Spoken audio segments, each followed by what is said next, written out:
Hi, hello, and welcome or welcome back. I suppose. I think we're gonna have a little bit of a shorter video this week, mostly because, as much as I did enjoy the book we're talking about, it wasn't one of my favourites. I don't have a huge amount to say about it, and I'm not gonna waste your good people's time. That didn't make sense. But you know what? We're just gonna roll with it. So, throughout the week, I've been reading The Beautiful Dead by Belinda Bauer. Now, this was a book that I got a few years ago, and you know, I was in a bit of a crime like phase. I was in like not a crime phase, as in reading crime rather than committing. Your Honor.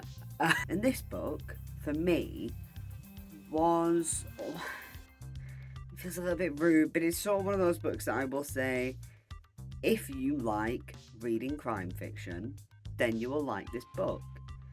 It just. For me, it wasn't something that I got deeply invested in. And the thing is, with good crime fiction, well, it's still good, and I did get invested enough. With, you know, really like top tier crime fiction, the stuff that you're meant to get super invested in it. You want to have theories about this and that and who did it and who did it. Like, you know, the whole who done it kind of thing being the thing with crime fiction. It's trying to kind of be a detective yourself in a way with it. You know, try and figure it out. One of my friends recently linked me to a video, I want to say by Jack Edwards, about a book where I think you like tear out every page and you have to solve a murder. Kind of sounds a bit like Hunter Killer. Gives me that kind of vibes. I'll probably check it out at some point because that does sound interesting. Anyway, the point I'm making with this is I was interested in the detective's life. Well, she's not a detective. She's a journalist, but she's the person we're following trying to solve the murders. It's a serial killer, so she's the one trying to find out what's going on. You know, she's a crime reporter on the news, bit of a vulture. Like, just because she's aware of it doesn't make it okay, kind of thing. Because, you know, I found her interesting, mostly because I thought it was funny. Where there's this other guy, and he's like typical smarmy man in media, where he would like absolutely say, "Cheer up, it might never happen," like that kind of thinks he's owed something by women just because that's how things are meant to go kind of guy, bit older, that sort of thing. Awful man. And like, so there are right reasons that she dislikes him for all the reasons that he is a knobhead. But then bits of it are like, there's a moment where she's having a go sorry, she goes to a family of one of the victims of the killer, and the reason that she was able to get there, like get the information of finding out where they are, is because her cameraman finds out from this other bloke's cameraman what's going on. Now, what they don't find out is the male journalist, you know, the bad guy, like, I don't mean bad guys in the killer, but like, he's a bad guy, he's a dickhead, right? Is that he was kind of hounding this family. So when she shows up, being like, "Yeah, we're journalists, we want to talk to you," they get like a bucket of water thrown over him, and then, you know, they're sat there getting in trouble off the boss and all that sort of stuff. And it's like, yeah, obviously he was a bit of a knobhead for hounding this family, but it's like, you're still less than 24 hours after this guy's been killed, going to his family, and maybe it's just my thing with journalists and crime reporters and stuff like that. Like, again, with her boss being like, his big thing is like getting a picture of the body bag. No, getting footage of the body bag, and getting just enough gruesome content, like gruesome footage, that you can put it on the news, but have it be so gratuitous that it's upsetting. And obviously, it's all upsetting. It's murder, but she's not that much better than him. And I understand you have to be a little bit empathetic towards protagonists at times, but I actually kind of would have preferred it if Belinda Bauer had lent into Eve, the journalist, if they'd lent into the fact that she's not necessarily as good. Like, she's not necessarily better than those around her. She is in the same profession. She has the same sort of goals and that kind of thing. My biggest compliment to this book is the way Belinda Bauer writes Eve's father. So it becomes clear pretty early on that her father is suffering with, they never say what it is, but it's pretty clear that it is dementia. He's got very clear memory issues. That is the biggest thing, that he's got clear memory issues, but sometimes it comes back for short periods of time, and he has these little fits of anger and that kind of thing. It's very clearly Alzheimer's or dementia or something of the sort, and it is written incredibly well. It's super hard to read at times, and that is fair. If you have had family members who have had any kind of issue like Alzheimer's or dementia, I have. The closest person I had to me with it was my grandfather. Though his sister did also have it. I was a bit young to know her. I wasn't particularly aware of what was going on when she passed away, whereas my grandfather, I knew him, and I was, while still young, I believe I was 9 when he passed, I still saw that slow change, the early signs of little bouts of forgetfulness, but then there was issues of like just no lucidity and that kind of thing, having to go from, you can stay home with them a little bit more often just to try and look after them, and then it's, we now have to have some kind of carer present. In this book, she has a carer present whenever she's working. Whenever Eve is working, she has a carer present for her father. And now I will say, right at the beginning, I slightly misunderstood and thought it was a babysitter, but I think that was me not quite paying attention, or it was just because it was super early on and I didn't have all the context clues yet.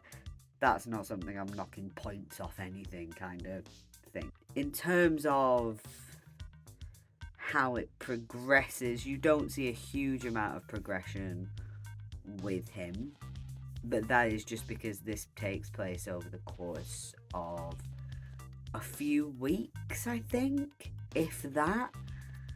I believe it's throughout like the early weeks of December through to about Christmas. I know it ends around Christmas Day, so you're not going to see a huge amount of progression, but it is genuinely quite heartbreaking in that way that occasionally he'll just be like, "Oh, who's dad?" And there's this one scene that sticks out in particular. So it's really early in the morning, and he gets up. He seems like his normal self. He decides to start making sandwiches, and he makes food. And then it comes to the point where he very slowly starts. There's something a little bit off with it, but you can sort of go, sometimes there is moments of lucidity, so you can always tell. And then he says, I can't remember the woman's name, but he says, oh, I have to go and fix our neighbour's wiring. Now, this is not a neighbour they've had for many years, but clearly at some point there was a big important job for him where he had to fix this woman's wiring. It is a repeat kind of issue for him, is the idea of going to fix this woman's wiring. It's one of those phrases where you know he's having a kind of episode when he brings that up. And that scene where it's all going so well, there is the thing, especially if you're sort of aware of dementia and that kind of thing, yeah, that awareness of it's not going to last, and you want to hold on to it as long as possible, because he talks about that. It's like, I almost don't want to break the spell, even though I know that it's not quite right, because he's not fully lucid. It just feels like it in this moment. He feels like my dad, and that is so heartbreaking, but it is a very, very good representation of how dementia affects patient and family. I will admit there were some bits that I wasn't fully focused on. That's not me. I'm not, like I said, this is just one of those books where if you like crime, specifically from, I believe Belinda Bauer is one of these types of crime authors that releases like a lot of fiction. I may be corrected on this, but there are just some crime authors who release like a lot of fiction. The kind of people that you will often get, like, you can get them with newspapers, that kind of crime fiction. You would find it in airports or that kind of thing. That's not me trying to sound like I'm being, the word I'm looking for isn't derogatory. Derisive is the word I'm trying to look for. I'm not trying to be derisive when I say, oh, it's the kind of thing you find in airports, but it's one of those kind of crime books. It's enjoyable. It's, in terms of writing style, easy to read. In terms of content, it's, it works as a telling of crime, and yeah, like, I enjoyed it. Would I read it again? I don't think so. Like, I genuinely don't think I would give it another go. Just doesn't seem like the sort of thing that I'm invested enough in. She's got a good enough writing style that I probably would read other stuff by her, but I'm not necessarily going to be actively seeking it. For somebody else, this might be one of their favourite authors. They might really click with her. For me, it's not that I didn't click. It's just not that I didn't not click. Some books are going to be middling. I think a lot of the times when we talk about any media, when we're trying to be either critical of them or we're just discussing merits and that kind of thing, I think we either want something to be objectively great thing or objectively bad thing. And objectively, I found this alright. Like, I went down the middle on this, and that's okay. That's alright. And I will be honest, my brain has not been in focus mode recently. I have to bring that in. Maybe if it had, I would have got more out of this book. But I was focused in it for enough of it. There's a reason I haven't spoken about the thing that I usually talk about, which is the criminal reveal. Because I will admit that it was during yesterday that I got to that point, And yesterday, I'm talking about, apologies if you can hear the boiler.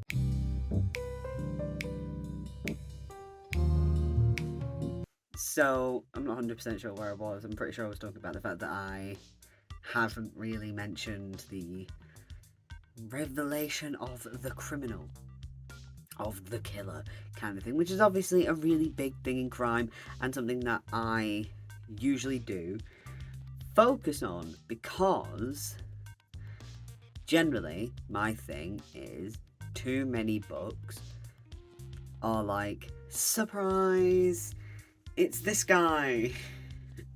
And the options are, like, for when it's a bad reveal, are either you've actually never heard of them, or there's the, no, look, they were in this one scene, they vaguely made sense to be in that scene, no, it was them, it was definitely them. So yeah, you've never heard of them, kind of appeared in one scene, or they appear really late on, and it's just like, I would much rather have a really obvious perpetrator laid out right at the beginning, and then have twists and turns going, is it, isn't it, is it, isn't it, than have somebody come in really late on and then it's like, oh, it's them who I met 5 minutes ago, so why does that matter? But what I was saying was, I haven't spoken about it with this book because I wasn't focusing as well as I should. So I genuinely don't know how good the reveal was in this. I was listening to the audiobook at this point. I was using both, as I often do, with both physical and audio. I like, especially with crime fiction, I actually tend to focus better, for the most part, with audio, because it's like being told a story. Well, you are being told a story, but it's like somebody sitting there explaining a story to you, and obviously that's how I ingest a lot of the crime content that I ingest. Things like true crime, I ingest it through audio, so I take it in better. But this time, that didn't work. My brain, I've had brain fog all week. I'm dealing with it. I'll be alright.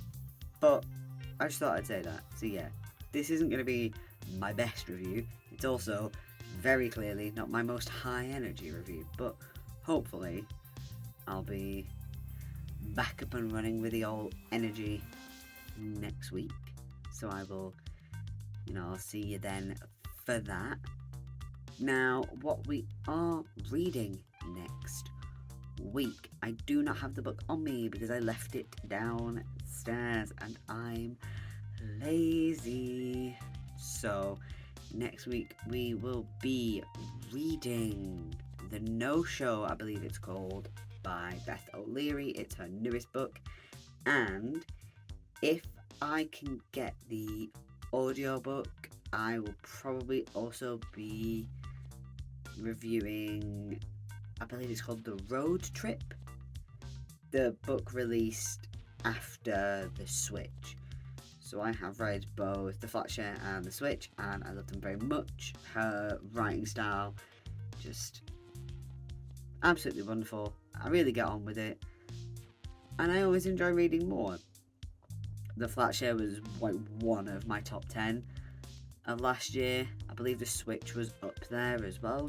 Yeah, that was last year, because I haven't done a video on it. Did I? Was that late last year or was that the beginning of this year? That's one of those things I can't remember. I don't think I've spoken about it. I'm pretty sure I wrote about it. Either way, I have done reviews on both of those, and we're going to have a little double whammy next week. Also, coming soon, I want to start doing Bad Reputation Book Club on here. There might be a name change. I want to talk with Bits of Alternate Books if they are alright with me continuing the name. I imagine they will be, but I want to be clear, I use that with them. If they want separation, I understand that. But I'm going to be bringing it on here, basically, because I don't particularly have the time to be once a month churning out that written content for them and working full time and doing this every week. It's difficult. So it will be a case of doing Bad Rep Book Club whenever I can fit it in. Now, I've read 2 of the books that I want to do reviews of, and I'm just gonna put it out there, ask you guys to let me know in the comments whether you want me to review first, like which one you want me to review first, because we're gonna do both of them. So I have the option of Bridget Jones's Diary, which I'm mostly reviewing from the perspective of this has gained a bad reputation more in recent years, a lot of that being to do with its portrayal of food and diet and that kind of thing, and just her general habits with, well, her coping mechanisms, shall we say. And I have some opinions on the way people are expressing their opinions on it, and if you want me to talk about that first, or New Moon by Stephanie Meyer, obviously the Twilight sequel. Please do let me know in the comments whether you first want to see me, like the first Bad Rep Book Club brought onto here to be Bridget Jones' Diary or New Moon. I am tempted, I think, to do New Moon. I think if I'm bringing that series on here, I think bring it up with a bang. But, it's up to you guys, I think, and I'll probably leave it up to you guys. If you guys don't comment on it, it'll probably be New Moon. And don't expect that anytime really soon. Just know that that's in the background of things that are going on. So, I will see you all very soon. I hope you have a wonderful day, a wonderful night, a wonderful whenever you are watching this. Like I said, I'll see you very, very soon. I will see you with a couple of Beth O'Leary books next week. Have some fun with it. Bye-bye. Right.